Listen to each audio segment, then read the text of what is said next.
J'imagine, Julie Régent, vous qui vous battez pour un drapeau commun, enfin vous avec votre collectif, que ce point de vue n'est peut-être pas tout à fait le vôtre? J'entendais tout à l'heure un des intervenants précédents qui parlait de malentendus. Et je pense que si aujourd'hui, par exemple, on a une décision du haut-commissaire de la République pour interdire les manifestations de demain, et en particulier celle du collectif pour un drapeau commun, c'est parce que certains n'ont pas voulu entendre le message que portait le collectif, justement. On n'a jamais dit que notre intention était de faire redescendre un drapeau, quel qu'il soit. Ni le drapeau bleu-blanc-rouge, ni le drapeau selon l'appellation des différentes appellations. Drapeau porté par le FLNKS, drapeau Kanak, drapeau Kanaki. Notre combat n'est absolument pas de les faire baisser ni l'un ni l'autre. La reconnaissance mutuelle, c'est quelque chose d'important. Ça a été le sens de la poignée de main entre Jean-Marie Tjibaou et Jacques Lafleur.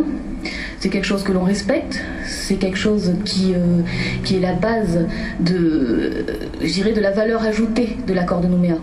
Et cette valeur ajoutée, c'est pas de rester au stade de la reconnaissance, c'est de bâtir, d'aller plus loin et de trouver un signe identitaire qui soit pas un signe identitaire d'un groupe culturel en particulier, mais un signe identitaire du pays dans lequel on voit l'identité kanak et le futur partagé entre tous.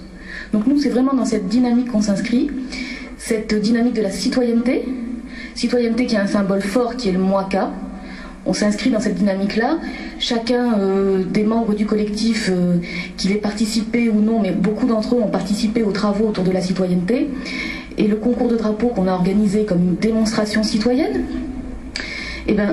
on l'a fait volontairement arrêter le 20 septembre 2010 pour pouvoir le présenter le 24 septembre à la fête de la citoyenneté, pouvoir présenter cette proposition au pied du Mwaka. Parce qu'on est vraiment dans cette dynamique-là. Voilà. Maintenant, après, sur l'idée que le drapeau Kanaki puisse être le drapeau du pays. Je veux dire, nous estimons, on n'est pas les seuls là-dessus, je crois que c'est également la position du PADICA, d'après ce que je comprends des propos de M. Naoutine, c'est qu'il a tout à fait sa place au titre des propositions, évidemment. Mais pour savoir quel sera le drapeau du pays, je veux dire, c'est aux Calédoniens d'en discuter. On va peut-être discuter après de la méthode, mais voilà. Alors j'aimerais qu'on dépasse peut-être un petit peu le cadre du drapeau et qu'on parle du vivre ensemble que apparemment tout le monde souhaite. Comment est-ce que dans cette Calédonie multiple, avec des cultures différentes, où est-ce que la jonction est possible? Où est-ce que les gens peuvent se retrouver? Qui veut? Julie? Oui, mais je crois que clairement, je dirais que la plateforme de la citoyenneté, finalement, elle a été imaginée aussi pour aider à cela. Et juste pour rebondir par rapport à ce que je viens d'entendre de M.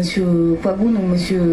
Boine-et-moi, je suis un peu émue et fière pour mes amis du collectif ce soir, parce que j'entends une évolution des positions ce soir.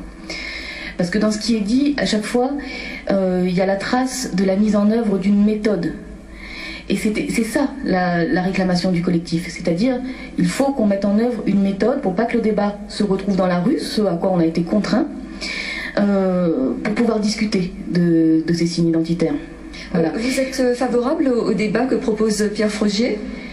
Alors, j'ai pas bien compris le débat que proposait Pierre Frogier, parce que Pierre Frogier ne dit pas quel est l'objectif de ce débat.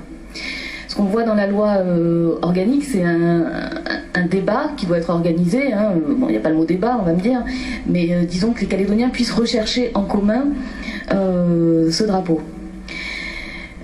Lorsque M.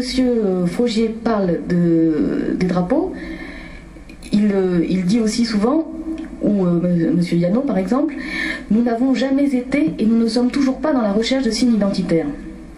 Donc je ne voudrais pas que le débat que propose M. Frogier soit un débat sur la pertinence de rechercher ou non un signe identitaire pour le pays. Parce que ce débat-là, les Calédoniens l'ont déjà tranché. Ils l'ont tranché en approuvant l'accord de Nouméa, qui dit clairement qu'une méthode doit être trouvée pour rechercher en commun ce signe identitaire. Voilà.